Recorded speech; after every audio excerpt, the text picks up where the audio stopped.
Sono passati 20 anni dalla prima versione del King Korg, strumento che qualcuno si ricorderà come quello strumento un po' dorato, dal colore un po' bizzarro, con la valvola a 61 tasti. Ebbene, il re è tornato con una nuova veste e oggi andremo ad analizzarne il motore audio, i filtri e tutto quello che Korg ha portato in questa nuova macchina. Io sono Davide, sono musicista e sound designer e oggi vi porto a scoprire con me il King Korg Neo.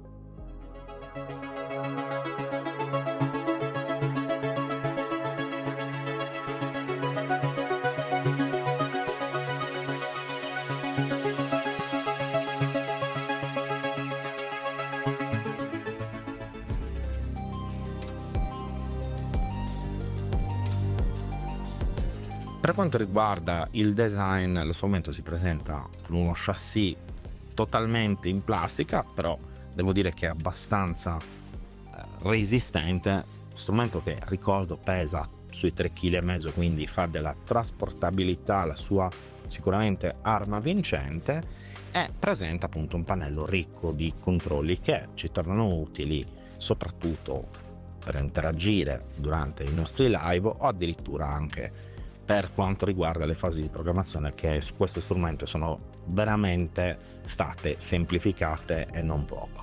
Abbiamo poi subito i 3 schermi che ci indicano intanto lo schermo principale, il nome del preset, ma ci permette di entrare appunto in tutto quello che riguarda il sottomenu di programmazione dello strumento. Abbiamo poi il primo schermo qui in alto che ci fa vedere quale forma d'onda stiamo utilizzando e il secondo quale filtro tra le varie modellazioni che Korg ha inserito all'interno dello strumento stiamo utilizzando. Abbiamo poi tutti i controlli per quanto riguarda gli effetti, quindi il selettore della tipologia di effetto, possibilità di inserirlo nel timbro A o timbro B o in entrambi, sia per quanto riguarda le modulazioni che i riverberi e il delay, tutti i controlli che riguardano appunto il mix degli effetti e parametri aggiuntivi, un equalizzatore a 2 bande che ci torna utile per finalizzare il suono. Da questa parte invece abbiamo i knob per quanto riguarda gli inviluppi di amplificatore e filtro, i controlli del doppio LFO e il pulsante di navigazione che riguardano sia la possibilità di selezionare immediatamente le categorie, ma anche la possibilità di avere dei timbri preferiti a nostra scelta. Chiude il tutto il joystick a 4 assi, i comandi di ottava e il livello del volume del microfono che viene dato in dotazione per quanto riguarda il vocoder.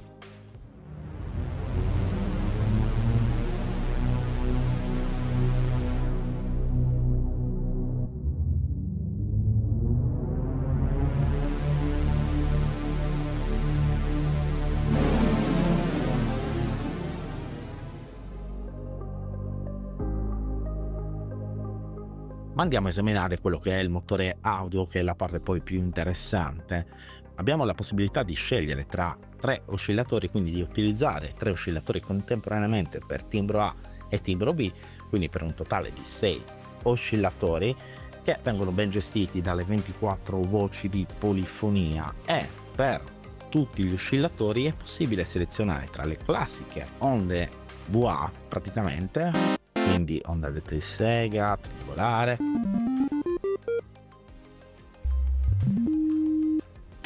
fino ai diversi tipi di noise, fino ad arrivare a onde più complesse che sono già praticamente patchate. Infatti il problema maggiore nella maggior parte dei sintetizzatori è quando dobbiamo patchare gli oscillatori tra di loro, quindi creare dei sync piuttosto che ring modulation.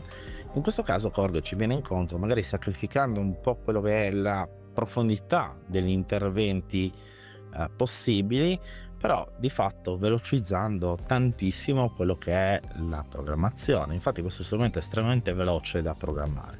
Mi preme poi sottolineare come il parametro control è sia un parametro tra virgolette cangiante, nel senso che cambia la sua funzione sulla base dell'oscillatore selezionato, e di oscillatori abbiamo tipologie, ne abbiamo fino a 138, che sono veramente tanti. Per esempio, utilizzando le onde classiche, qui abbiamo il controllo della waveform, quindi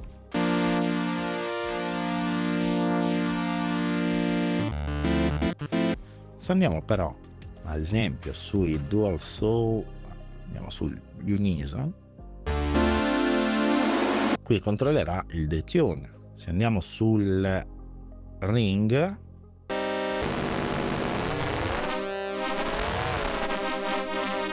va a controllare la modulazione del pitch e così via. E tra l'altro abbiamo diversi tipi di oscillatori che vanno appunto da quelli in puro stile analog fino ad arrivare ai DVGS derivati dal DV8000, per poi planare diciamo su quelle che sono le onde PCM, il classico. Adesso considerate che è una patch inizializzata, però ad esempio qua potremmo anche pensare di aggiungere una leggera distorsione, qua un rotary speaker,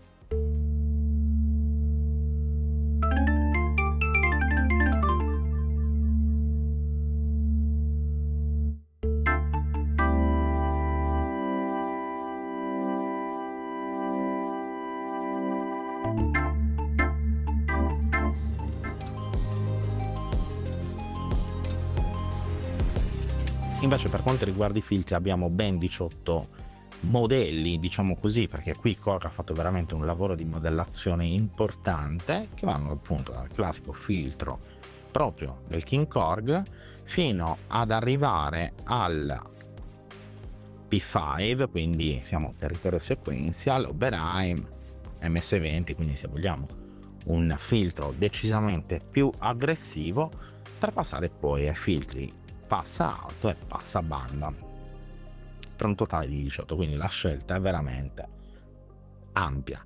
Abbiamo infine i 3 effetti, che in realtà sono 4, perché metterei anche l'equalizzatore tra gli effetti, essendo che effettivamente ci permette di dare un fine tune al nostro suono finale, e abbiamo appunto la possibilità di utilizzare gli effetti o sul timbro A oppure sul timbro B oppure su entrambi, e questo vale appunto per tutti e 3. Qui mi preme far notare che purtroppo, e questo è secondo me uno dei difetti di questa macchina, assieme a qualcun altro che dirò dopo, purtroppo in questa sezione abbiamo riverbero e delay, sono diciamo condivisi a livello di modulo, quindi o selezioniamo il riverbero o selezioniamo il delay, e questo in una macchina del 2026 insomma non è, come dire, molto simpatico, però insomma si ottengono comunque risultati veramente stupefacenti con questa macchina qui, poi lo vedremo.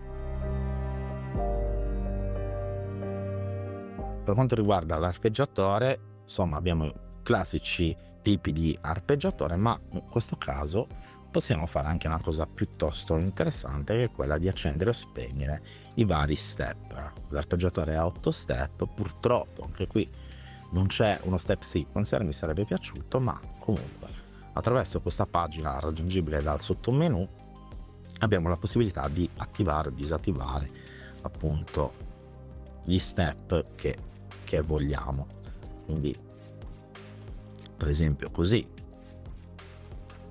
ok, e questo dà chiaramente molta più flessibilità. Una cosa interessante secondo me, soprattutto per chi vuole andare un po' più a fondo nella programmazione, è la possibilità che lo strumento ci dà di connettere sorgenti e destinazioni in una maniera molto veloce. Abbiamo 6 punti di patch che si chiamano appunto virtual patch, ma che non vediamo a pannello, quindi le raggiungiamo attraverso appunto il sottomenu. Adesso vi faccio vedere che cosa possiamo fare. In pratica possiamo connettere qualunque destinazione a qualunque sorgente, insomma, quindi dando di fatto molte più possibilità. Allora, vediamo un po' qui. Virtual patch 1 abbiamo l'LFO, che controlla il pitch, ma io invece voglio che controlli ad esempio il livello o anche il cutoff di quanta intensità. Come vedete io adesso vado ad agire sulla frequenza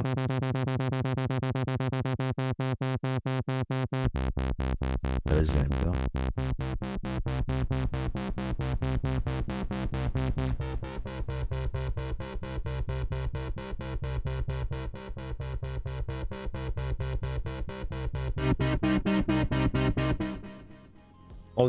Molto semplice, così via. Possiamo farlo chiaramente per tutto quello che vogliamo. Abbiamo fino a 6 punti di patch.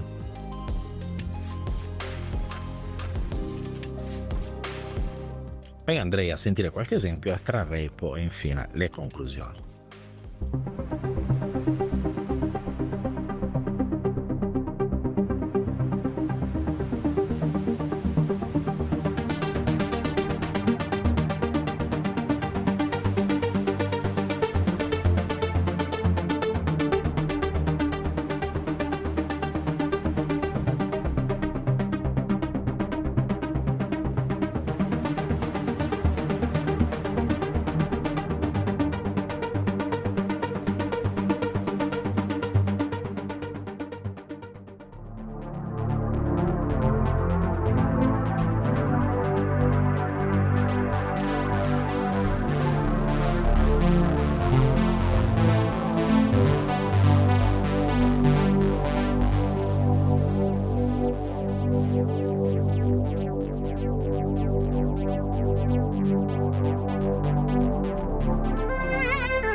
Bene, quindi arrivando alle conclusioni, io penso che insomma ci siano degli aspetti positivi di questa macchina che sono tanti. Intanto il numero di algoritmi presenti all'interno, il numero di oscillatori utilizzabili per singola parte, quindi abbiamo un totale di, come detto, 6 oscillatori contemporaneamente, le 24 voci di polifonia, che sono uno strumento del genere, insomma, è di questa fascia di prezzo, cioè che stiamo intorno ai 900 euro, non sono certamente scontate. Di base la maggior parte dei concorrenti si ferma a 8 voci, quindi insomma abbiamo 3 volte tanto la potenza a livello polifonico, e tutto questo in un formato comunque leggero e trasportabile. Certo, manca la valvola che, insomma, anche se era posta in una posizione nella catena audio non proprio ottimale, insomma dava